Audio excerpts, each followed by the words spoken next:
वही एक बच्चे का कमेंट अभी भी आ रहा था कि सर थोड़ा सा डर लग रहा है। भाई देखो, डर लगना एक स्वाभाविक है, पर आप डर पे इस तरह से काबू पाइएगा, ये सोचते हुए काबू पाइएगा कि क्या आपने औरों से कम तैयारी की है क्या, क्योंकि कम तैयारी वाले को कभी डर नहीं लगता। तो आपने अगर औरों के बराबर तैयारी करी ही है तो फिर आप ये भी सोचिए कि अगर कोई क्वेश्चन, मुझे डर इस बात का है कि मुझसे पेपर कम हुआ तो, मेरा क्वेश्चन अगर सही नहीं हुए तो, मैं कुछ भूल गया तो, इसी बात का तो डर है। इससे अलग तो कोई और डर नहीं है। कोई फांसी नहीं दे रहा वहां, कोई आपको डंडे नहीं मार रहा, और तो कोई डर हो ही नहीं सकता।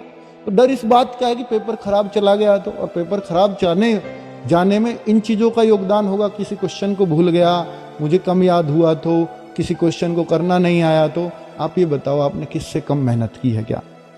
और जब आपने सबके जैसी ही मेहनत की है, और सब जो एसएससी जीडी में पढ़ते हैं सब यहीं से तो पढ़ते हैं, और आप भी तो यहीं से पढ़े हो, तो फिर कोई डर, अगर कोई डर आपको लग रहा है तो फिर वो फालतू का डर है। आप ये मानना कि अगर कोई क्वेश्चन आपसे नहीं बन रहा तो बनेगा किसी से भी नहीं। क्यों नहीं बनेगा? क्योंकि भाई सबने वहीं से पढ़ा है और वही चीजें पढ़ी हैं। अगर आपको वो नहीं आ रहा तो आएगा किसी को भी नहीं। बस इतना ध्यान रखना कि जो आपको आता है उसको सही करके आना है।